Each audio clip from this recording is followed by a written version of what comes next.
Halo kawan pop, kembali lagi bersama kami, Power Pop News. Kali ini kami akan berbagi informasi tentang hukuman-hukuman paling ekstrem bagi koruptor di berbagai negara. Namun sebelum lanjut ke videonya, jangan lupa untuk terus dukung channel kami dengan cara subscribe, like, komen, dan juga di-share ya. Kasus korupsi bukan lagi hal asing bagi kita. Setiap hari ada saja pejabat yang ditangkap karena korupsi ataupun suap. Apa memang benar di Indonesia korupsi sudah jadi bagian budaya? Meski banyak berita penangkapan, proses hukum penanganan kasus korupsi di Indonesia sepertinya tidak bisa diharapkan. Koruptor seringkali tidak pernah menjalani masa hukumannya secara maksimal. Entah karena jaksanya juga mudah disuap, atau berbagai keringanan yang sering dihadiahkan pemerintah kepada para koruptor. Hukuman korupsi di negara ini tampaknya tidak bisa membuat efek jera. Nah, kalau di negara-negara lain bagaimana ya metodenya menghukum koruptor?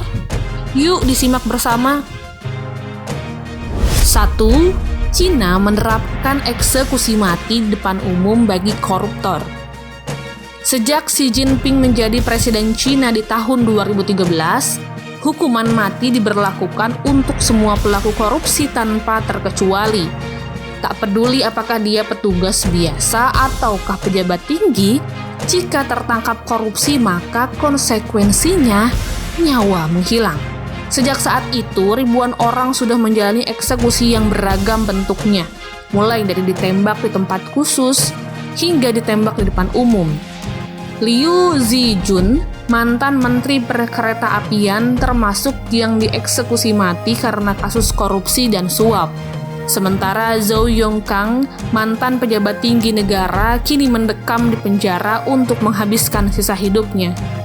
Pemerintahan Cina berkeyakinan hanyalah hukuman terberat, seperti eksekusi mati dan penjara seumur hidup, yang bisa membuat koruptor jera. 2. Di Korea Utara, koruptor ditembak dan dagingnya dijadikan makanan untuk anjing kelaparan. Meski banyak yang menerapkan hukuman mati bagi terpidana korupsi, tapi eksekusi ala Korea Utara ini mungkin yang paling bikin ngeri deh. Tahun 2013 lalu, Presiden Korea Utara Kim Jong-un mengeksekusi pamannya sendiri, Jang Song-taek, yang dikenai sejumlah tuduhan, yaitu mulai dari korupsi hingga merencanakan kudeta. Setelah tewas ditembak, tubuh Jang Song-taek dijadikan makanan untuk anjing kelaparan dan dipertontonkan di depan seluruh pejabat negara. Tapi di Korea Utara, penerapan hukuman mati sangatlah ambigu. Tak hanya terbukti korupsi, tertidur saat meeting atau membantah kata-kata Kim Jong-un juga bisa membuat seseorang berakhir di meja eksekusi. 3. Korea Selatan menerapkan hukuman pengucilan untuk para koruptor. Berbeda dari Korea Utara, pelaku korupsi di Korea Selatan dihukum dengan dipenjara dan dikucilkan dari masyarakat serta keluarga. Hukuman sosial di Korea Selatan memang seringkali lebih berat daripada konsekuensi legalnya. Ambil contoh mantan Presiden Korea Selatan Roh Moo-hyun yang tersangkut kasus korupsi. Karena tidak tahan menahan rasa malu, Roh akhirnya bunuh diri dengan menerjunkan diri dari atas bukit. Hukuman sosial inilah yang kiranya kurang tertanam ya di Indonesia. 4. Amerika Serikat menerapkan hukuman penjara, denda, hingga diusir dari negara. Amerika Serikat tidak punya badan khusus penanganan korupsi seperti halnya KPK di Indonesia.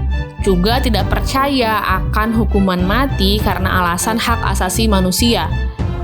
Nah, koruptor biasanya diganjar ancaman hukuman penjara minimal 5 tahun dan denda sebesar 2 juta US dollar. Tapi pada kasus tertentu, ancaman untuk dideportasi ke negara lain juga bisa diterapkan kepada para koruptor. Meski tergolong negara maju, dugaan korupsi di dalam pemerintahan juga masih sangat tinggi. 5. Di Jerman, koruptor diharuskan mengembalikan semua hasil korupsi dan menghabiskan sisa hidupnya di tahanan. Korupsi memang tidak hanya ada di negara-negara berkembang seperti halnya Indonesia, tapi negara-negara maju di Eropa seperti Jerman juga banyak terjadi korupsi.